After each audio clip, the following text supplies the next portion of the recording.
Well, good afternoon, everyone.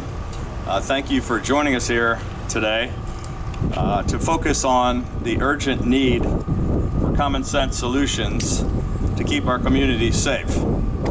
For 8 years, that is exactly the approach we took in Maryland.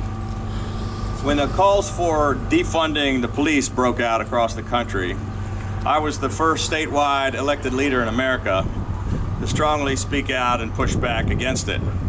Saying that you want to improve policing by defunding the police is like saying you want to improve education by defunding the schools.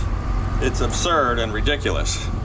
But we reversed this trend by dedicating $500 million more to a first-in-the-nation Refund the Police initiative, which increased state aid to local police by 50% to enable them to hire more police. We provided for recruitment and retention bonuses for law enforcement officers, better training and more technology, and record support for victim services.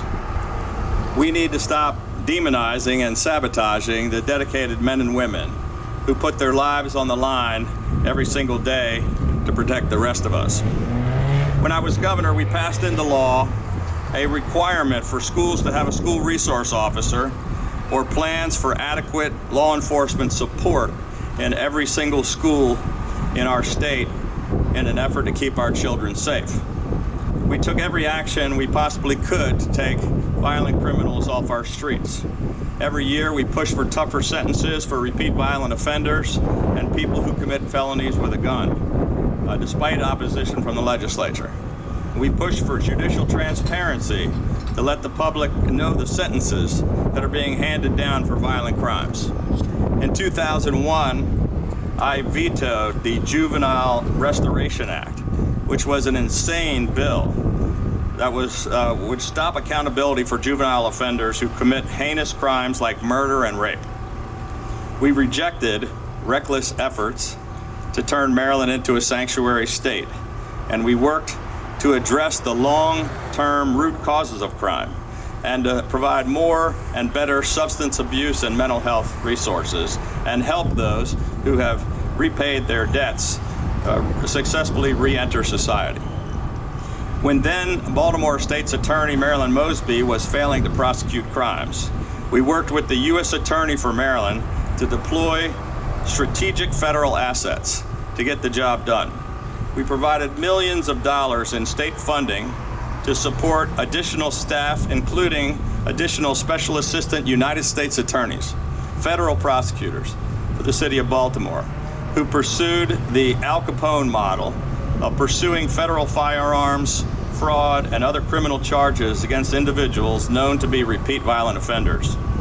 Those efforts produced results. In 2002, murders in Baltimore began to decline compared to the prior year and are continuing to be lower.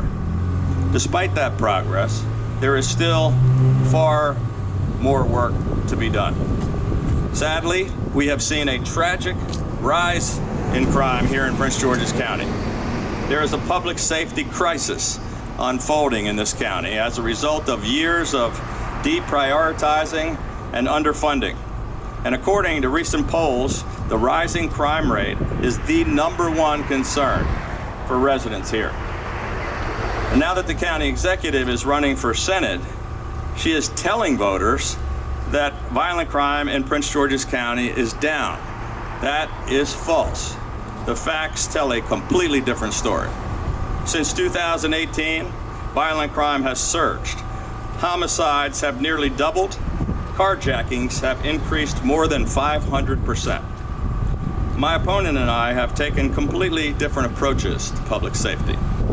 During the height of the Defund the Police movement, she defunded $20 million for police training that would have helped law enforcement officers accomplish their jobs and stop crime here in Prince George's County. I've recently met with the brave men and women of law enforcement here in Prince George's County to hear their concerns, and they feel ignored and unappreciated by county leadership. They are severely underfunded and understaffed by nearly 300 officers. As a result, despite their best efforts, The average police response time in Prince George's County has risen to nearly double the national average. Just yesterday, Governor Moore also proposed cuts to law enforcement, including for police training and to reduce the number of open warrants, which is a big part of the problem. Angela Alsobrooks has refused to speak out against these cuts that will make this public safety crisis here even worse. Under the county executive's watch, Prince George's County began implementing a proposal to remove security from schools. In one of her first acts in office, she announced that Prince George's County would no longer follow federal law and would refuse to cooperate with federal law enforcement. Under her sanctuary policy, Prince George's County has released violent criminals, sex offenders, and violent gang members who are here illegally, and has refused to inform federal law enforcement who have requested detainers on these violent felons. The failure to notify federal law enforcement officers of the release of violent criminals and murderers and rapists is totally outrageous and poses a grave danger to the community. Governor Moore was right when he said that County Executive Alsobrooks and other counties, this policy is violating federal law. And Governor Moore said, this isn't about immigration or immigrants, this is about people who break the law.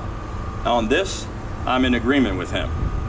My opponent also supports abolishing cash bail, which would release defendants accused of violent crimes back onto the streets. Now, crime is top of mind for most Marylanders and most Americans.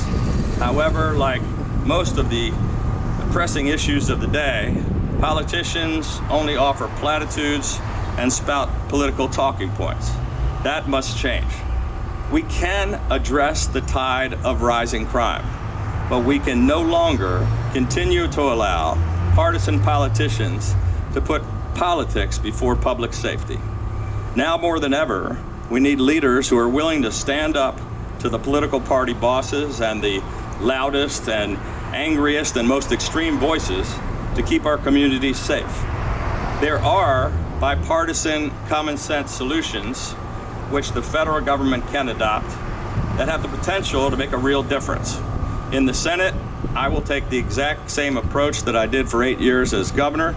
I will lead the fight to refund our police at the federal level with greater training for law enforcement, more school resource officers, and funding to solve violent crimes and to support victims and their families. I will continue to support increased criminal penalties for violent offenders and take the same approach we used to surge resources to hire federal prosecutors who will focus on getting these shooters off the streets and behind bars, and on breaking up these carjacking gangs and the drug dealers and other organized crime. We will push to hold violent criminals accountable, especially here in Prince George's County, where crime is unfortunately skyrocketing out of control more than any other area of the state. I will work to increase coordination between federal, state, and local law enforcement, just as I did as governor, and I will fight to ensure that local governments are required to follow federal law and that they stop releasing violent felons onto the streets. I'll fight to secure the border and to fix the broken immigration system. And I'll reach across the aisle to bring people in both parties together to support our dedicated men and women of law enforcement and to fight to make our communities safer. We can no longer allow partisan politics and the party bosses to get in the way of public safety. Enough is enough. Enough of the empty rhetoric. It's time for less talk and more action. And let's face it, no one party alone can fix this mess. This is not just about the difference between the right and the left. This is about the difference between right and wrong. And it isn't just your typical fight between Republicans and Democrats. It's more important than that. This is literally a fight for Prince George's County and Maryland's future, and that's a fight that is worth fighting, and it's why I'm running for the United States Senate. So thank you, and I'd be happy